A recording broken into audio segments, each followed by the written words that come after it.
이제 대권도 아마 90 며칠 정도 남겨둔 것 같습니다.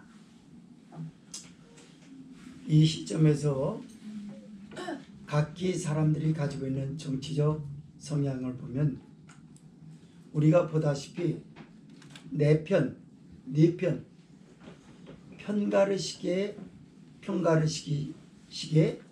그런 모습만 보일 뿐 국가를 사랑하는 애국적 정서는 보이지 않습니다. 이것은 기독교에게도 그대로 반영되어 보다시피 많은 교파로 나뉘어져 있습니다. 이것은 지역 감정, 진영 논리에 갇혀 국가의 균형적 발전을 하는 데는 별 도움이 되지 못합니다. 주님이 보시기에도 더더욱 아름다워 보이지를 않습니다. 이런 불균등한 일들이 왜 우리 국가에 머물고 있을까? 그걸 우리가 조선 역사에서 그 근거를 배경에서 한번 들어볼 필요가 있습니다. 때는 1780년 중종이 통치하던 시대였습니다. 그때 조선은 오랫동안 명나라의 지배를 받아왔습니다. 그래서 조선은 명나라를 굉장히 숭상하고 신봉하는 상태에 있었습니다.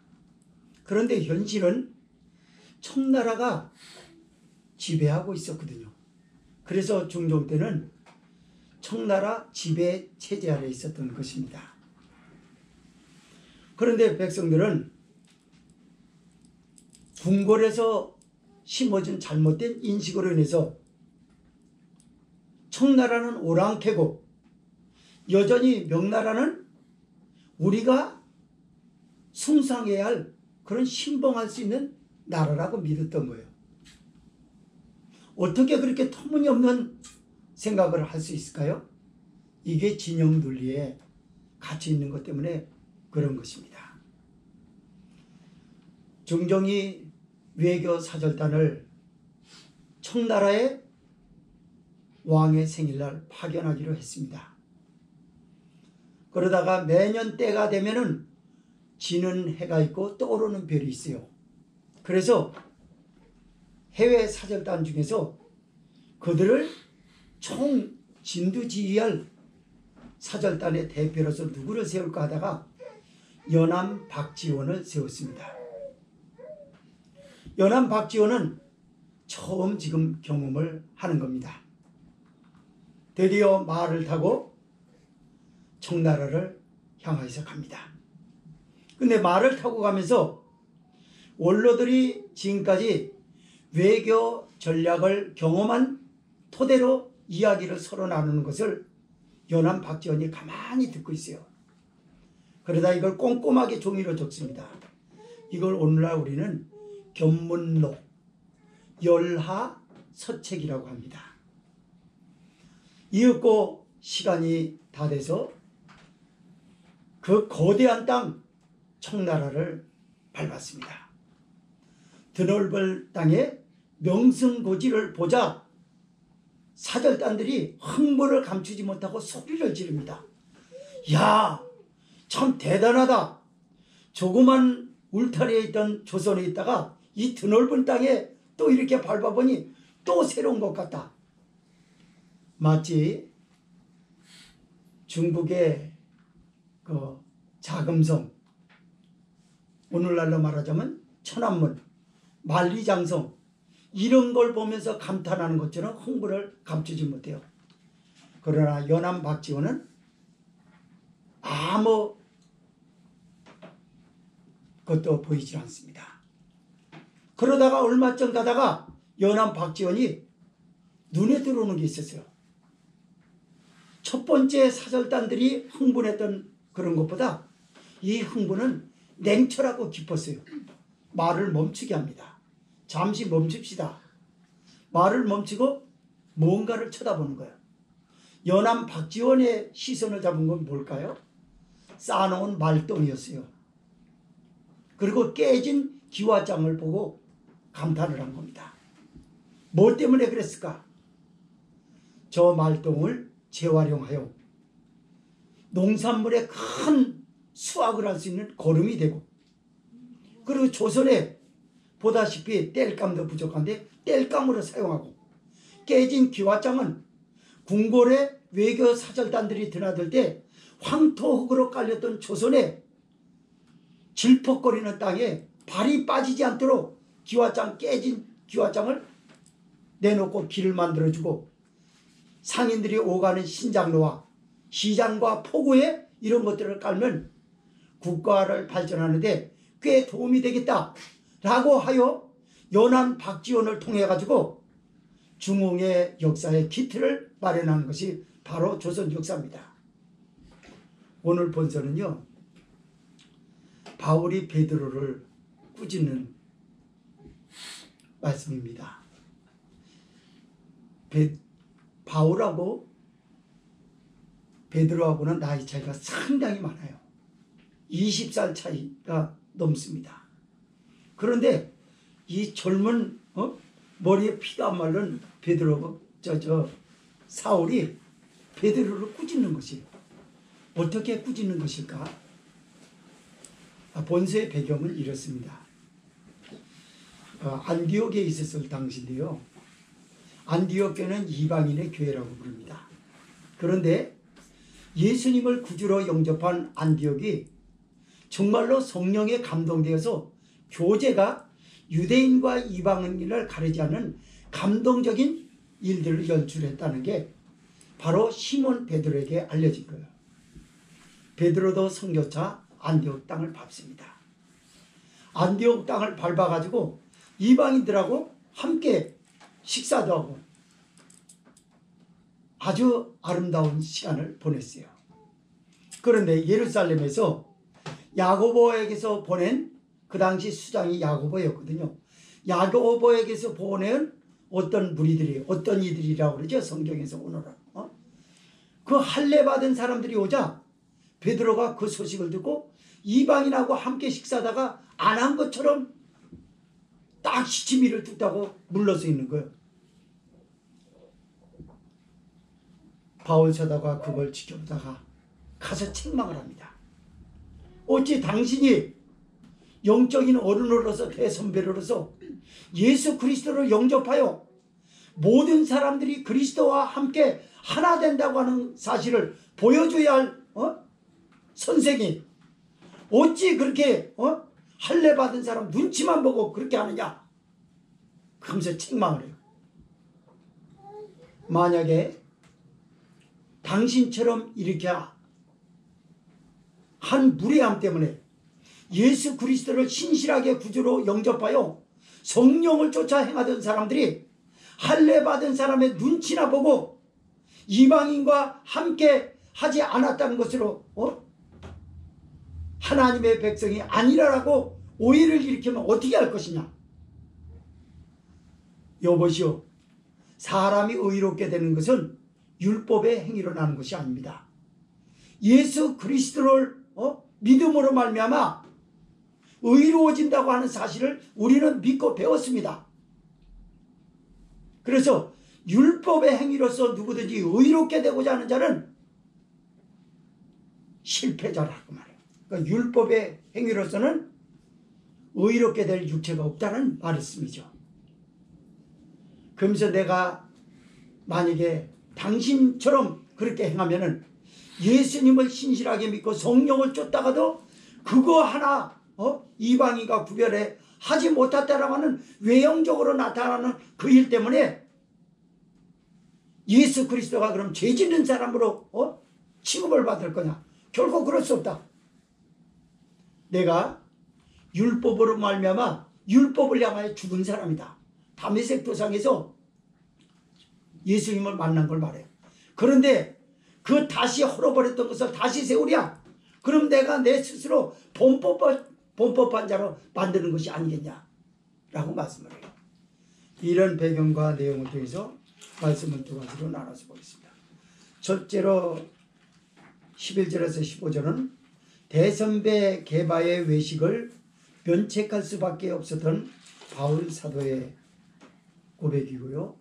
두 번째 16절에서 19절은 바울 사도의 이신득이의 원리의 목적이 소개되고 있습니다. 여기 우리 학생들, 어린 학생들은 잘 못 알아들을까봐 이신득이라는 걸 제가 설교하기 전에 말씀드리겠는데, 율법이 율법답게 더 하나님이 주신 것이라고 하여 율법을 율법답게 만들어주는 일이고, 그렇게 된 것은 예수 그리스도를 만남으로 인하여 이런 원리를 알게 됐다라고 하는 것을 여러분이 알아두시고 말씀을 들으면 좋을 것 같습니다. 서론에서 말씀을 드렸던 것처럼 베드로 얘기를 한번 잠깐 생각해 봅시다. 어느 날 이방인을 처음 맞이하게 될 베드로가 욥바에 있었을 때 지붕에 올라가서 기도를 합니다. 그런데 하늘이 열려요. 그래서 그릇이 내려옵니다. 그런데 보자기 같은 것에 가만히 들여다보니까 각색 짐승들과 기는 것과 하늘에 나는 것들이 있는 거예요. 그들이 하늘에서 음성이 들립니다. 내가 일어나 이를 잡아먹으라 이러는 겁니다. 제가 속되고 깨끗이 아니한 것을 이때까지 먹어본 적이 없습니다. 먹지 않았습니다. 그랬더니 하늘에서 두 번째 소리가 들리기를 뭐라고 하냐면, 하나님께서 깨끗게 한 것을 네가 왜 속되다 하느냐, 그 말을 해요. 그런 소리가 세 번 마지막 있은 후에 그 그릇이 하늘로 확 올라가 버립니다. 그리고 베드로가 그 환상을 봤던 걸 가만히 생각하고 있어요. 그때가 배고파서 점심을 막 준비했을 때요. 그런데 시몬 베드로의 집에 피장 시몬의 집을 누가 급히 문을 두드려요. 가만히 보니까 고넬료의 집안에서 보낸 종 2명이 지금 욥바에 있는 시몬을 청하라는 천사의 심부름을 받고 고넬료의 가정에 신방해달라는 소리였다는 걸 알게 됐습니다. 그래서 이때부터 베드로가 이방인을 유대인과 가르는 것이 아니라 이방인과 유대인을 예수 그리스도 안에서 하나 되게 한다라고 하는 하나님의 원리를 그때 배웠어요. 그리고 안디옥에 간 것입니다. 안디옥은 서론에서 말씀을 드렸던 것처럼 굉장히 모범적인 교회였어요. 예루살렘 교회 모체의 신앙의 모체의 교회가 배워야 될 것이 안디옥 교회였어요. 숫자도 50만이나 됐습니다. 그리고 사람들이 예수님을 구주로 영접하고요, 얼마나 감동적인 삶을 사는 줄 몰라요. 그래서 그 자자한 소문이 사람들에게 큰 은혜를 끼쳤어요. 시몬 베드로도 안디옥에 갔습니다. 유대에 적지 않은 사람들이 안디옥에 갔어요. 선교차 간 것이죠. 그리고 이방인들과 함께 식사하고 그리스도 안에서 아름다운 교제를 누리게 됩니다. 그런데 1년에 한두 번씩 예루살렘 교회의 수장인 총장 야고보가 유대인들을 이방인의 교회로 파견합니다. 영적 상태를 보고받으려고 한 것이죠. 그게 파견을 해요. 파견받았던 유대인들이 올라온다고 하는 소리를 베드로가 들은 거예요. 그러니까 유대인들이 올라온다며 예루살렘에서 올라온다고 하대. 식사하다 말고, 갑자기 이방인하고 식사하다 말고 밥그릇을 들고, 오늘날로 말하자면 식기판을 들고 안 먹은 척하고 저 구석진 데로 가서 등을 쥐고 먹는 거예요. 이런 모순이 어디냐 그 말이에요. 이게 베드로의 모습일까요? 베드로는 성령의 감동을 받아 이렇게 외친 적이 있습니다. 내가 사람을 좋게 하랴, 하나님을 좋게 하랴. 내가 사람을 좋게 하였더라면 하나님의 종이 아니라 사람의 종이니라.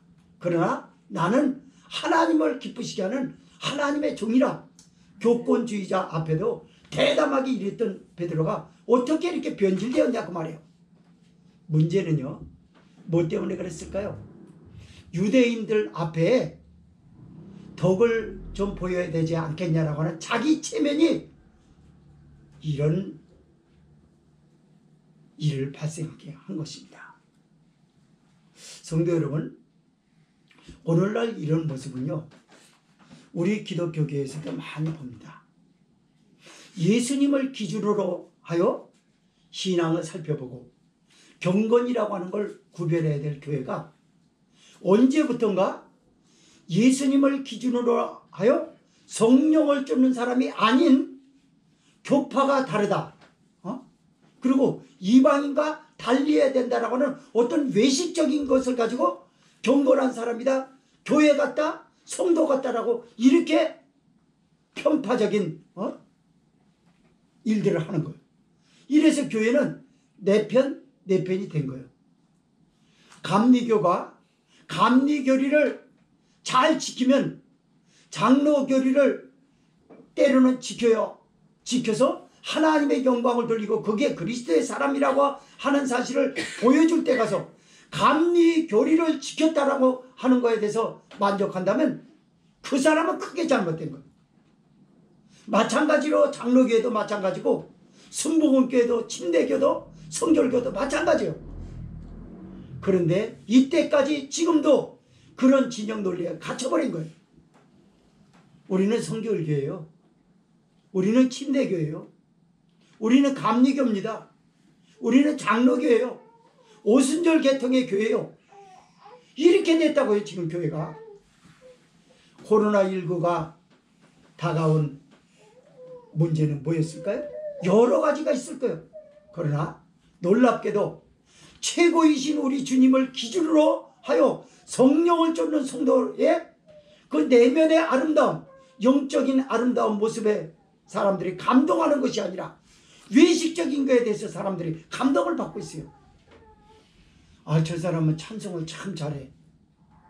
아, 저 사람은 찬송을 하는 거 보니까 성령이 감동받은 것 같아. 영적인 분별에 의해서가 아니라 음악에 익숙해져 있고, 그리고 높은 음도 잘 내고 음악에 기교가 뛰어난 익숙한 사람이 늘 했던 것처럼 하는 그것이 마치 목소리는 안 좋아도 예수님을 만나 나 같은 죄인 살리신 부르면서 눈물을 흘리는 사람의 듣기 싫은 목소리 같은 그런 것에 은혜 받는 게 아니라 목소리 아름다운 사람을 보고 성령의 역사 같다라고 사람들이 이런 오판을 하고 있는 거예요. 이런 진영 논리에 갇히는 것이 오늘 교회의 청사진은 아닌가. 우리 예수님은 지금도 통탄하고 계세요. 성령님은 통탄하고 계세요. 예수님 안에서 하나 되는 게 그렇게 어렵냐? 예수 그리스도의 복음만 바로 들으면 복음 안에서 얼마든지 하나가 될 수 있는데 어떻게 저럴 수가 있느냐? 여러분, 사람은 경건이라고 하는 것을 체면으로 생각하면 큰 오해를 갖게 돼 있어요. 경건은 예수님을 구주로 영접하여 그분을 나의 삶의 주님으로, 주인으로 알고 성령을 쫓아 하나님의 영광을 위해서 살아가는 것이 이게 경건한 거예요. 이 예수 그리스도의 복음을 신실하게 전하고요, 성령으로 오신 그리스도를 만나게 하려고 하는 목사의 호소력으로 인하여 성도들은 예수님을 만나게 되고, 교회의 아름다운 참교회는 바로 이런 거예요. 그러나 좀 전에 앞서 말씀을 드렸던 것처럼 철저하게 외형적인 진영 논리에 갇혀가지고, 아, 저 교회 굉장한 교회고, 보니까 보통 교통봉사하는 사람이 나와서 하는 걸 보면 자동차 수도 없는 수백 대가 되는 자동차로 저렇게 하는 거 보니까 참 저 교회 대단하다. 이건 이방인의 방식이었어요. 근데도 불구하고 아직까지도 이방인의 시선에서 크게 벗어나지 못한 기독교인들의 근시안적인 이런 사고가 오늘의 코로나를 부른 것 중에 또 하나일지도 모르겠습니다. 성도 여러분, 우리는 예수님으로 하나 되어야 될 줄 믿습니다. 베드로 때문에 무슨 일이 벌어졌을까요? 13절에서 14절 읽습니다. 시작. 남은 유대인들도 저와 같이 외식함으로 바나바도 저희의 외식에 유혹되었느니라. 그러므로 나는 저희가 복음의 진리를 따라 행하지 아니함을 보고 모든 자 앞에서 게바에게 이르되 네가 유대인으로서 이방을 쫓고 유대인답게 살지 아니하면서 어찌하여 억지로 이방인을 유대인답게 살려 하느냐 하였노라. 바나바는 누군가요? 바울과 함께 복음을 전하는데 함께 동역을 했어요. 바나바라고 하는 사람은 성경에서는 뭐라고 표현했냐면요, 신실한 사람 바나바 이렇게 얘기했어요. 성령 충만한 바나바 그렇게 봤거든요. 그래서 초대교회에 자기의 것을 자기의 것이라 하지 않고 하나님의 것이라고 모범적으로 제일 먼저 그걸 차원에서 바쳤던 사람도 바나바였습니다. 그런데 바나바가 영적 대선배 베드로가 저렇게 하니까 배울 수밖에 없는 거예요. 남은 유대인들도 저와 같이 외식함으로 그러잖아요. 저렇게 하는 건가 보다. 그게 거룩한 건가 보다. 너 할례 받지 못한 무할례자들아 저리 가라. 니들하고 내가 밥을 먹겠냐? 방금 먹었다가도 들고서 등을 보이고 있는 거야. 얼마나 무서운 일입니까? 그러니까 바울이 거기서 수많은 사람들 앞에 보는 앞에서 할례자들과 무할례자들이 다 있는 데서 베드로에게 지금 책망하는 거야. 내가 너를 면책한다. 어떻게 우리가 예수 그리스도를 구주로 영접하여 복음을 듣고 이 진리대를 행하지 않은 걸 보니까 내가 화가 나서 참지 못하겠다. 네가 어떻게 유대인으로서 특히 택한 백성으로서 이방을 쫓고 네 사고는 이방을 쫓고 있는 거 아니야 지금 하는 방식이. 그러면서 유대인답게 살지 못하면서 이방인인 안디옥 교회에 와가지고는 선교차 와가지고 그들에게 택한 백성으로 살게 한다로 살라고 억지로 강요한다로 말이 되느냐 그 말이에요. 오늘날 교회가 그러고 있어요.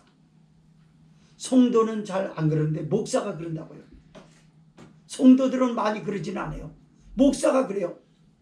목사가 돼가지고 이방 사고를 버리지 못하고 이방을 쫓고 택한 백성답게 구원받은 백성답게 살지 못하면서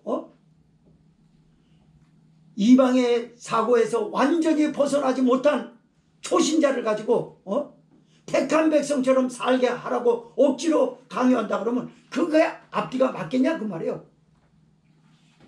전하는 자도 우스워지고 듣는 사람도 우스워지는 일이 아니겠는가요? 그래서 바울이 야단을 친 거야. 당신 때문에 안디옥에 감동적인 일들이 더 이상 연출되지 않는다. 가라 차라리. 15절에 보니까 우리는 본래 유대인이요 이방 죄인이 아니로되 라고 말씀합니다. 이게 무슨 말입니까? 네 말로 말하자면 그래 나도 유대인 너도 유대인이야. 우린 이방인이 아니야. 근데 이방인이 아닌데 이방인처럼 갈라치기 하고 아직도 그런 진영 논리에 갇혀 있을 거야? 그렇게 살 거야? 교회는요 이런 걸 보고 부끄러워해야 되는 겁니다. 감리교가 왜 필요하고 침례교 성결교가 왜 필요하고 순복음교회가 왜 필요합니까? 그건 다 사람들이 만들어낸 거예요. 자기 체면 때문에 그래요. 자기 존재감 때문에 그래요. 누구 하나 예수님을 신실하게 생각했다면 예수님의 기준으로 모든 걸 봤다 그러면 이런 교판은 생기지 않았을 거예요. 근데 예수님이 아니라 창시자가 누구냐? 그분이 감리교를 만들자니까 감리교를 만들고 그분이 장로교를 만드니까 만들고 그분이 오순절 계통의 교를 만들었기 때문에 우리는 그분을 따르고 그건 잘못된 거예요. 우리는 예수님을 따르는 십자가의 군병입니다. 예수님으로 하나 돼야 될 줄 믿습니다. 그래요. 교회에서 봉사 남보다 더 뛰어나게 할 수 있어요. 헌금도 더 많이 할 수도 있어요. 아무 문제 없이 도덕적 결함 없이 행동할 수도 있어요. 사람은. 본시 배운 것이 그거라며. 괜찮은 집안에서 교육자 집안에서 살아왔다 그러면 그거 괜찮은 거예요. 그러나 그 안에 예수 그리스도가 안 계시면 성령을 쫓아하는 영적인 건 부족한데도 불구하고 외형적인 것 때문에 그 사람을 교회에 훌륭한 일꾼이라고 해서 직분을 준다고 그러면 그 목사는 천천지 죄를 짓는 거예요. 헌금은 낼 돈이 없어도 봉사할 힘이 없어서 몸을 억지로 가누고 왔어도 그가 예수님을 향해서 눈물로 기도하는 것에 감동을 받고 그런 사람이 일꾼이 돼야 되고 그런 사람을 세울 때 하나님 앞에 영광이 될 줄 믿습니다. 이게 예수 그리스도 안에서 하나가 되는 거예요. 교회는요, 사회적 신분 상승한 사람들끼리 그렇게 레벨이 배열대로 나뉘어져서 예배드리고 봉사하고 있어요. 제가 그 대형교회에서 봉사했다고 하지 않았습니까? 병신들 때. 봉사해보면 그렇게 돼 있어요.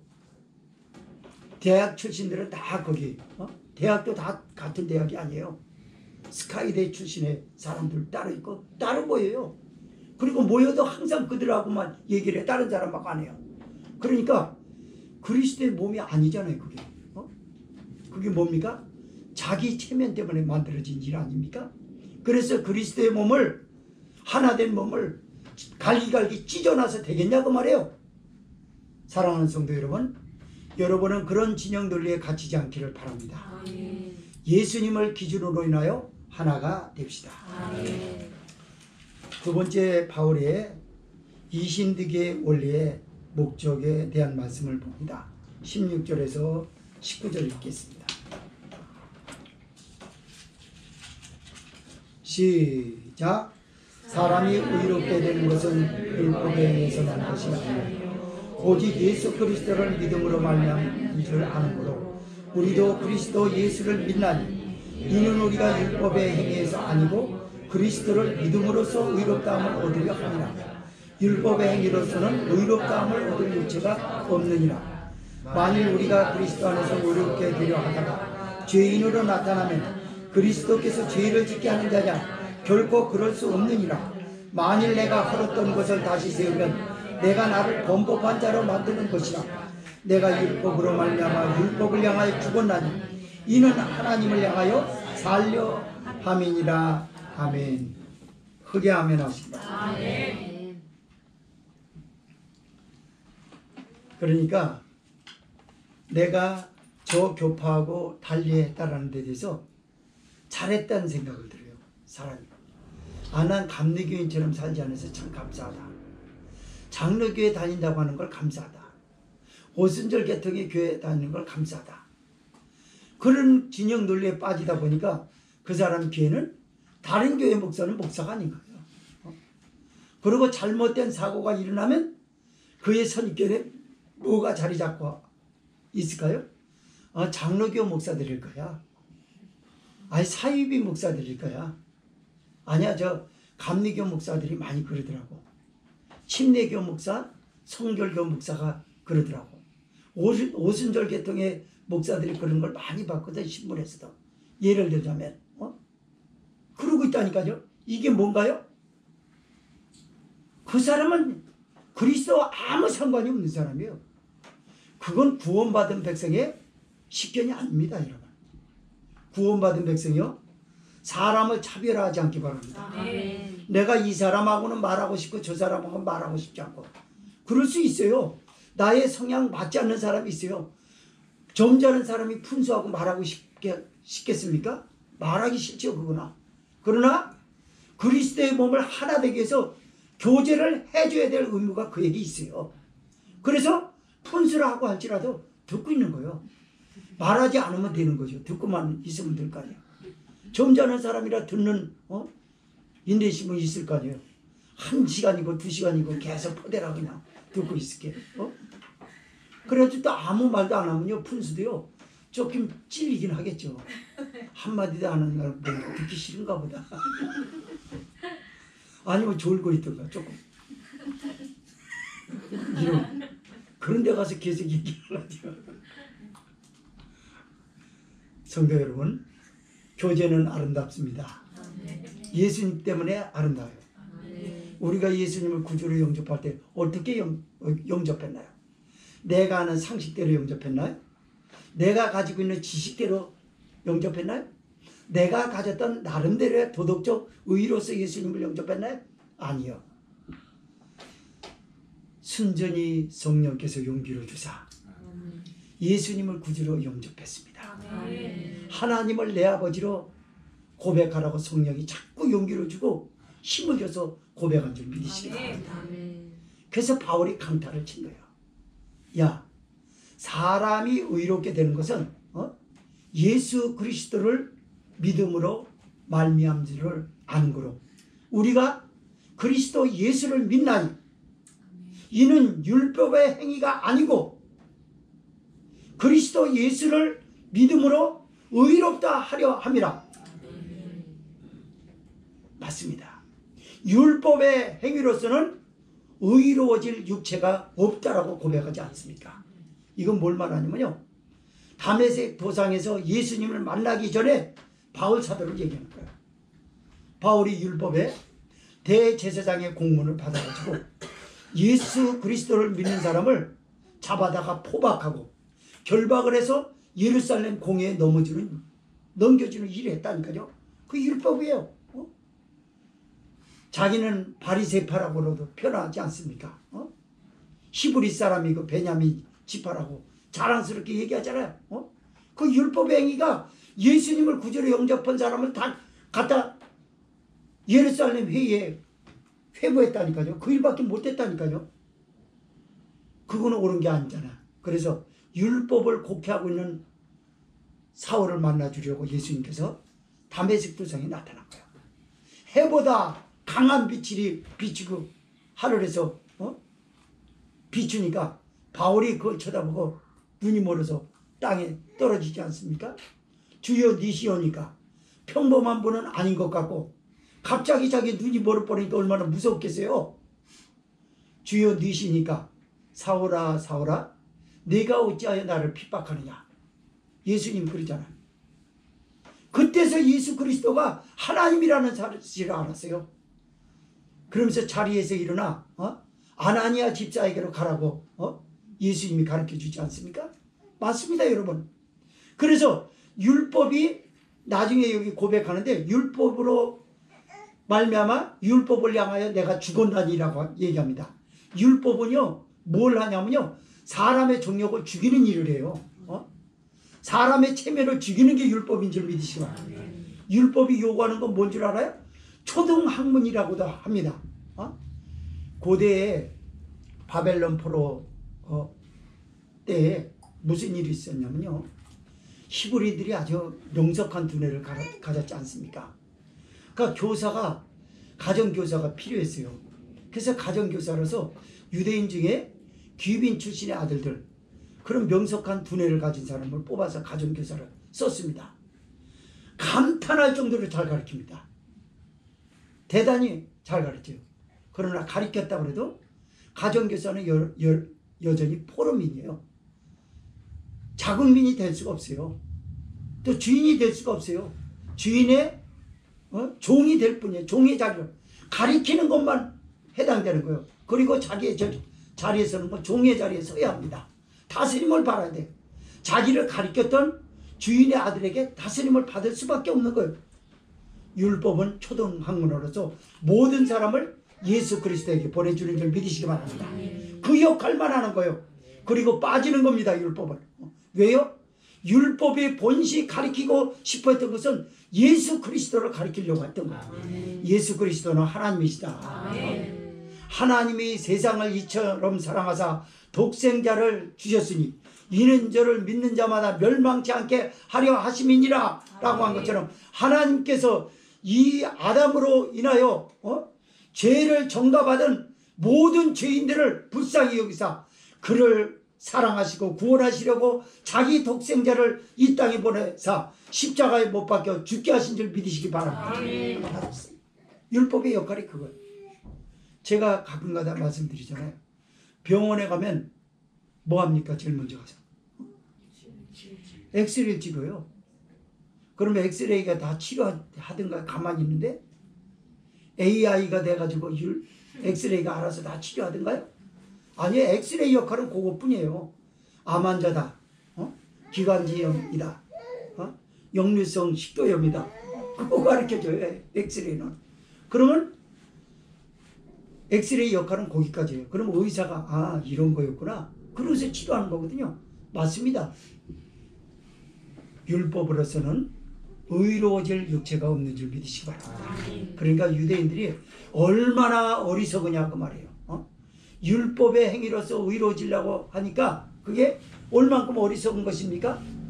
어리석기 짝이 없는 거예요. 사랑하는 성도 여러분, 예수님 안에서 우리는 하나입니다. 시험 보고 오는 우리 현아는 나하고 하나입니다. 예수님 안에서 우리는 하나예요. 성도 여러분, 생각해 보면요, 예수님이 얼마나 좋은지 몰라요. 이런 말씀을 들을 때마다 예수님이 얼마나 좋은지 몰라요. 예수님 아니면 차별을 더 많이 받아야 할 사람들도 많이 있어요.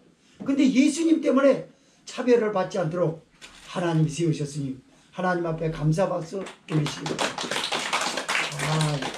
예수님은 좋은 분이죠. 좋고 말고요. 만일 우리가 그리스도 안에서 의롭게 되려 하다가 죄인으로 나타나면 그리스도께서 죄를 짓게 하는 자냐? 결코 그럴 수 없느니라. 여러분, 바울이 잘 보세요. 그러면 네 말대로라고 그러면, 네 말대로 할례 받은 사람은 이방인과 멀리한다고 생각한다면 이방인 중에 하나가 예수 그리스도를 구주로 영접했다. 안디옥 교회의 성도들을 두고 하는 소리예요. 성령을 쫓아서 성령의 감화 감동 가운데 살아가던 사람들이었는데 그 사람들이 지금 할례자한테 적대시 당하고 있는 그것이 예수님이 죄를 짓게 해서 그런 것이냐 그게? 결코 그럴 수 없다 그 말이에요. 자, 다시 쉽게 말하자면 이 말이에요. 자, 예수님을 신실하게 믿어요. 그리고 성령을 쫓아 삽니다. 성령을 쫓아 사는데 외형적으로 의무적으로 해야 될 것이 조금 모자란 게 있는 거예요. 교회 봉사가 조금 하다 보니까 못했어요. 그것 때문에 그 사람 판단받아야 됩니까? 경건이라는 거로 인해서? 이런 모순이 어디 있어요? 여러분, 의문 중에 또 잘 알아야 될 게 있어요. 뭐냐면요, 의문은 반드시 필요하기도 합니다. 나쁘지만은 안 해요. 의문이 뭐냐면 우리는 죄 지을 권리가 없어요. 의롭게 될 권리는 있어도 죄 지을 권리는 없습니다. 죄인으로서 죄를 질 수밖에 없는 나약함은 있는 것은 사실이나 죄를 지을 수 있는 권리는 없어요. 그래서 자유롭게 그렇게 살아간다는 건 옳은 방법이 아니에요. 우리는 예수님의 피로 죄 씻음을 받은 사람이요. 아멘. 예수님을 통하여 의로워지고 경건해진 사람이기 때문에 이방인처럼 아무렇게나 죄된 것을 거리낌 없이 그렇게 살아가는 사람이 돼서는 안 되는 줄 믿으시기 바랍니다. 아멘. 예수님을 구주로 영접하여 성령을 쫓아 신실하게 살아가는 사람이, 그 외식적인 그거 도덕적인 의의가 조금 모자란다고 해서 그 사람을 불경건하다고 말하고 그 사람은 구원을 받을 수 없다라고 하는 그런 모순적 논리가 어디 있겠냐 그 말이에요. 그러나 오늘날 수도 없이 이 논리를 가지고 싸우고 있어요. 이런 진영 논리에 사람들이 갇혀가지고 싸웁니다. 그래서 내가 전하는 것이 옳은 것이라고 서로 그러고 있어요. 여러분, 이게 이제 영상으로 나가지만 기독교 TV에서 실제적으로 설교를 들을 만한 거 그렇게 많지 않아요. 복음적이지 않은 게 너무 많습니다. 기독교 서점에서 설교책으로 내놓는 걸 한번 보세요. 보라니까요. 보시고 말하니까요. 수백 가지의 설교가 나와 있어요. 그러나 놀랍게도 거기는 예수 그리스도를 보지 못하는 게 많이 있습니다. 왜 그런 것입니까? 잘못된 것에 빠져서 그래요. 그분들이 이단이라고 하는 그 말이 아니라 이단이 될 수는 없죠. 그분들 우리도 함께 예수 그리스도를 구주를 영접한 뿐인데. 근데 뭐예요? 자기가 가지고 있는 지식이 최고예요. 그러다 보니까 자기 지식을 논리로 펴내가지고 지식 싸움인 거예요. 예수 그리스도를 독자들에게 들려주고 싶은 그 목적을 상실해버린 거예요. 그러니까 책을 내놓고도 서로 분쟁하게 만들고 이 책이 옳다 저 책이 옳다 그러는 거예요. 물론 책을 잘 쓰는 사람이 있어요. 설득력이 꽤나 있는 사람들이 더 있긴 있습니다. 그런 독특한 사람들이 있어요. 물론 저도 그런 독특한 것 때문에 그런 책을 좋아하기도 합니다. 제목을 딱 보면 알게 돼 있거든요. 책이라는 건 수준이 어느 정도나 되느냐라고 하는 걸 책을 본 사람이라면 그래도 어느 정도까지는 알 수 있어요. 제목을 딱 보면. 그래요? 그러나 우리는 예수님을 아는 게 목적이고 설교자는 예수님을 말하려고 하는 것이지 자기 지식을 말하려는 건 아니에요. 예수님은 어디서 말합니까? 성경에서 말하는 거예요. 성경에서 찾아서 예수님을 말하는 줄 믿으시기 바랍니다. 그래서 어떤 것이 경건한 것이고 그리스도 안에서는 교회들이 어떻게 되어야 되느냐라고 하는 것을 여기서 알아야 되는 거죠. 이게 이신득의 원리의 목적인 것입니다. 율법도 하나님이 주신 것이고 예수 그리스도는 하나님이 보내신 분이고 두 가지 중에 어떤 것은 필요하고 어떤 것은 불필요한 것이 아니라 그 말이에요. 그러나 유대인 방식으로는 항상 율법은 신봉하고 예수 그리스도는 배척당한 거예요. 가장 귀하신 분이 배척당하고 있는 거예요. 그러니 모퉁이의 돌이 모퉁이의 돌을 갖다 집어 던져버렸으니 나중에 쓰려고 찾으니 어디 가서 찾겠어요? 못 찾는 거죠. 이 세상에 환란이 오면 모퉁이의 돌이 대신 예수님을 버린 사람이 어떻게 예수님 하면서 찾을까요? 주여 주여 문 열어주소서. 그러면 기름 준비하지 못한 5 처녀에게 그 주인이 딱 하는 소리가 뭡니까? 나는 너를 도무지 모른다. 모른다고 하지 않을까요? 그래서 오늘날 교회는요. 무조건 되고 이 교회 안에서도 그렇고 기독교 교회는요. 그리스도 안에서 하나 되는 운동이 필요합니다. 교파를 다 내던지고요. 예수님 안에서 하나 되는 것들. 그래서 이런 걸 가지고 악용하는 것도 있어요. 이달에 형제교회가 그걸 많이 이용합니다. 보면은 성경에서 보면 예수님께서 아시아 7교회를 얘기하지 않았냐. 에베소 교회 그 보가모 교회, 서모나 교회, 빌라델피아 교회, 라오디게아 교회 등등 이렇게 해서 했는데 지역으로 하나씩 있는데 오늘날 교회가 너무 많다. 그래서 교회 이름이 많으니까 그러지 말고 형제교회를 하나로 통일시키면 어떡하겠냐.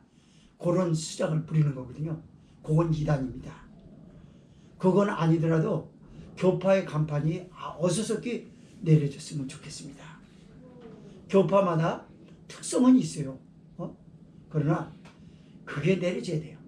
차라리 예수님 교회로 하나 됐으면 얼마나 더 좋을까. 그런 바람이 있습니다. 자 18, 19절 읽습니다. 시작.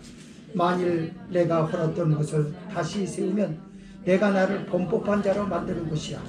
내가 율법으로 말미암아 율법을 향하여 죽었나니 이는 하나님을 향하여 살려 함이니라. 자 베드로가요. 이 바울 사도가요. 예수님을 만나서 다메섹 도상에서 예수님을 만나서 그 율법적으로 살았던 것이 얼마나 잘못됐냐라고 하는 것을 헐어버렸단 말이에요. 무너뜨렸다는 거예요.